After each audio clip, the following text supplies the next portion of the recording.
Сегодня мне бы хотелось поговорить о таком периоде в истории Японии, как период Эдо.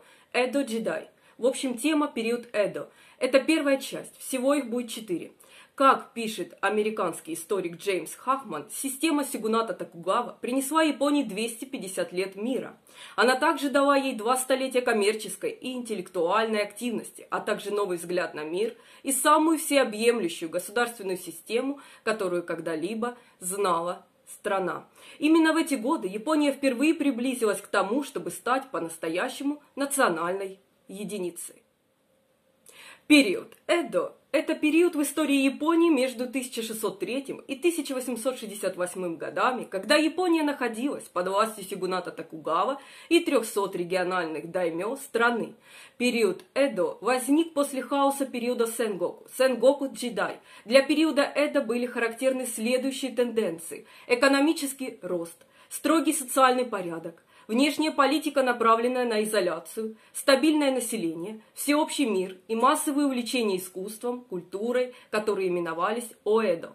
Данный период получил свое название от места Эдо, Токио, где 24 марта 1603 года Токугава Иэясу официально учредил сёгунат. Этот период завершился реставрацией или обновлением Мэйджи и войной Басин, Басин Сенсо, которая восстановила императорское правление в Японии.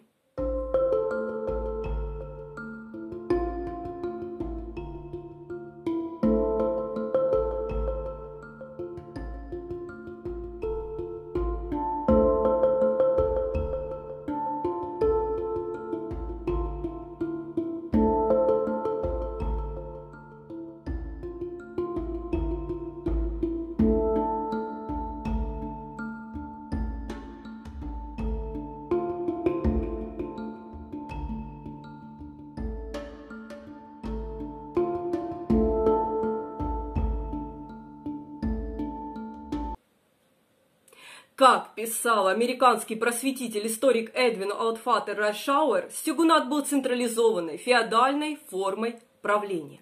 Важную роль сыграл Токугава Иэясу, главный бенефициар достижений Оды Нобунаги и Тоётоми Хидэёси. Победа Иэясу в битве при Секигахара дала ему контроль над всей Японией. Он быстро уничтожил множество вражеских домов даймё, сократил число других и перераспределил военные трофеи между своей семьей и союзниками. Иэясу все еще не удалось добиться полного контроля над западными даймё, но принятием титула сёгуна помогло укрепить систему союзов. После дальнейшего укрепления своей власти Иэясу назначил сёгуном своего сына Хидэтаду, а себя в 1605 году отставным сёгуном. Тоётоми по-прежнему представляли серьезные угрозы, и в 1615 году армия Иэясу совершила Осакскую кампанию и разрушила замок Тоётоми в Осаке. Период Эдо принес Японии 250 лет стабильности. Как пишет Ричард Теймс, длительный период правления сёгуната Токугава принес стабильность, которая позволила стране справиться с последствиями разрушительной борьбы. Процветание способствовало значительному росту городов и рождению новой, блестящей, популярной культуры. А политическая система превратилась в то, что историки называют следующим образом. Сёгун обладал национальной властью, а даймё – региональной. Это представляло собой новое единство в феодальной структуре, которое отличалось все более многочисленной бюрократией для управления смесью органов власти. Сёгунат Токугава не только укрепил свой контроль над объединенной Японией, но и обладал беспрецедентной властью над императором, двором, всеми даймё и религиозными сообществами. Для регулирования деятельности домов даймё был составлен свод законов кодекс. Он касался поведения в частной жизни, брака, одежды, видов оружия и разрешенной численности войск. Хотя даймё сами по себе не облагались налогом, с них регулярно взимались взносы на военную и материально-техническую поддержку, а также на общественные работы, такие как строительство замков, дорог, мостов и дворцов. Различные постановления и налоги не только укрепили власть сёгуната Токугава, но и истощили богатство даймё, ослабив тем самым их угрозы центральной администрации. Владения, некогда ориентированные на военные нужды, превратились в простые местные административные единицы. Даймё обладали полным административным контролем над своей территорией. Лояльность требовалась от религиозных сообществ, которые без того были сильно ослаблены с помощью различных механизмов контроля.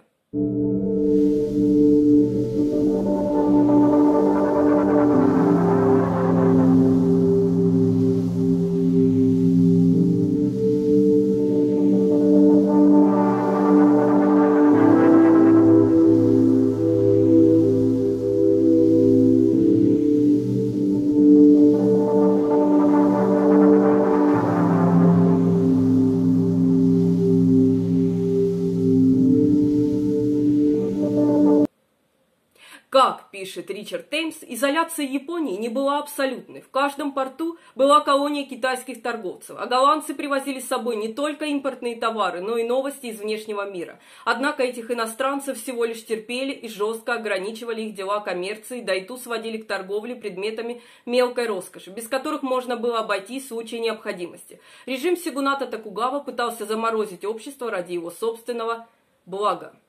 Иеясу поощрял внешнюю торговлю, но также с подозрением относился к чужакам. Он хотел превратить Эдо в крупный порт, но как только узнал, что европейцы предпочитают порты на Кюсю и что Китай отверг его планы по официальной торговле, он начал контролировать существующую торговлю и разрешил только определенным портам обрабатывать определенные виды товаров.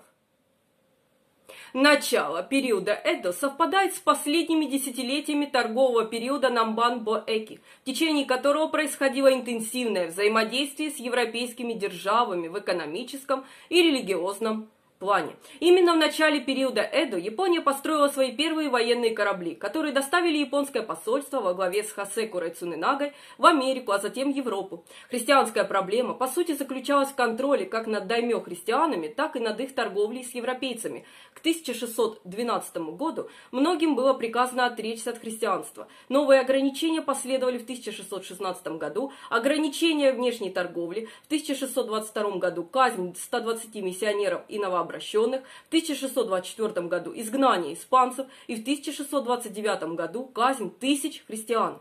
Наконец, эдикт о закрытой стране Сакокурей и от 1635 года запрещал любому японцу выезжать за пределы Японии или, если кто-то уезжал, чтобы никогда не возвращался.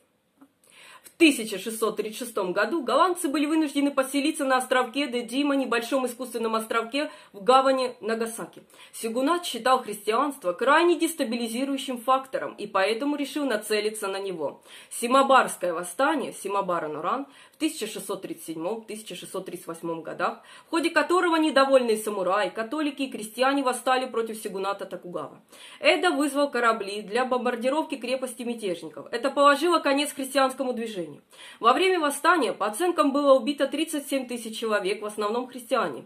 За 50 лет было сокращено количество христиан в Японии почти до нуля.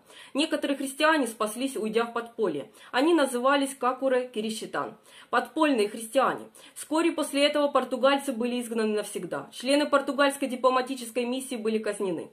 Всем японским подданным было приказано зарегистрироваться в буддийском или синтоистском храме.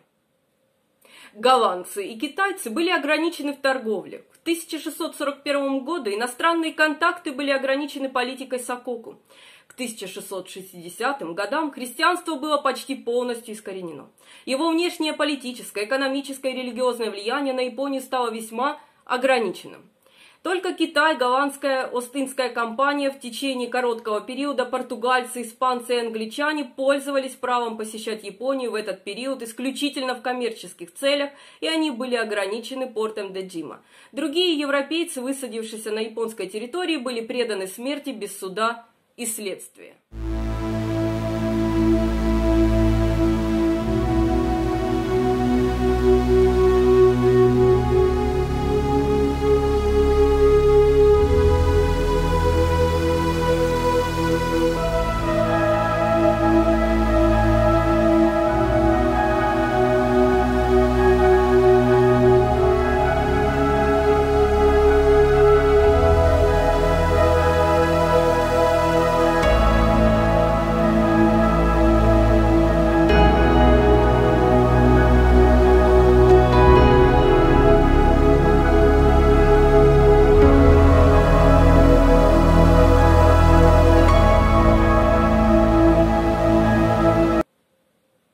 Как пишет Ричард Теймс, социальный порядок, по крайней мере в теории, был нацелен именно на спокойствие.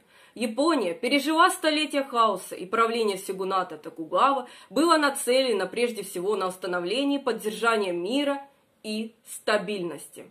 Общественный порядок, основанный на наследуемом положении, а не на личных заслугах, был жестким и в высшей степени формализованным. В сельской местности жили только крестьяне. Самураи, ремесленники и торговцы жили в городах, которые были построены вокруг замков даймё, каждый из которых располагался в своем собственном квартале. Общество Эдо имело сложную социальную структуру, в которой каждая семья знала свое место и уровень престижа.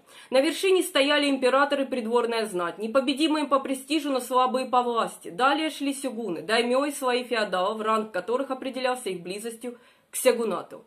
После длительного периода внутреннего конфликта первой целью было умиротворение страны. Был создан баланс сил, который оставался относительно стабильным в течение следующих 250 лет под влиянием конфуцианских принципов общественного устройства. Семья была самым маленьким юридическим лицом, и поддержание семейного статуса и привилегий имело огромное значение на всех уровнях общества. У человека не было отдельных юридических прав. Как пишет Ричард Теймс, были группы постоянных изгоев, такие как это, которых считали ритуально нечистыми, и хинин. На вершине общества находился император, столь удаленный от земных проблем, что казалось, он едва ли принадлежал этому миру. Сёгуны подчинялись даймё. Воины-самураи защищали от нападений и осуществляли общественные санкции. От самурая требовалась скромность, но это качество присутствовало далеко не всегда. Остро сознавая свой статус, самураи имели право защищать себя и убить любого человека, оскорбившего их. Крестьяне, их насчитывалось 80% населения. От крестьян ожидали таких добродетелей, как повиновение и усердие. Здравый смысл и долг требовали, чтобы ничего не пропадало зря. Для большинства крестьян жизнь была очень тяжела. Если случался неурожай, они голодали. Жители городов не могли производить продовольствие сами, и потому считались менее ценными для общества, чем крестьяне. Тем не менее, они делали некоторые полезные вещи.